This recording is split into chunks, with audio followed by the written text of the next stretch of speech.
kind of what we're doing with FT Connections. FT Connections is a new program that we're opening up at Flight Test that schools all across the country are going to really benefit from. And really is what it is it's teacher-led, but it's student-driven. So if there's any students out there that are interested in getting the FT STEM program into their school, we're actually starting to launch. We're starting to launch to schools all across the country, and we're hoping to have about 500 schools in the program by the end of 2016. This panel session that we're going to do today is all about fulfilling a dream. The dream is to figure out how to take your hobby and turn it into a professional business.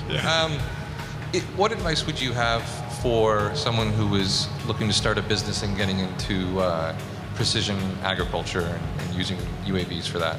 That you do need to find a niche. You need to be solving a problem that not everybody is trying to solve. I'm Mike Wilson. I'm the Regional Director for Unmanned Aircraft Southern Region here in Atlanta. Of course, it's to be safe. That's our primary mission, and that's what we do.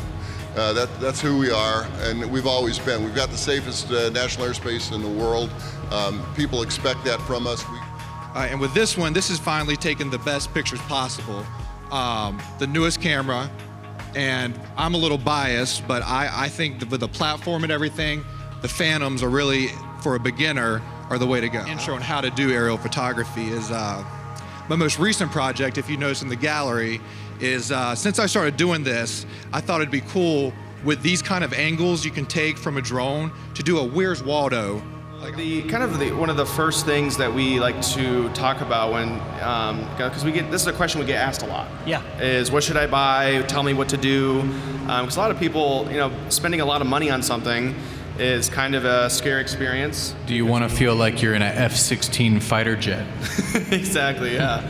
FPV racing, which is a big part of this event, and freestyle and all that. So based on those different things, it's going to change drastically what you're going to be into. Our original founder of Flight Test, Chad Capper, he had no desire to learn how to fly. All he wanted to do was put a camera up in the air, and that was his sole purpose. You may find that you may start with, say, something like a Phantom or ready-to-fly aircraft, but quickly that becomes fun, but you want something more. My high school students, 3 of whom are standing right behind me, they got involved in drones about a year and a half ago.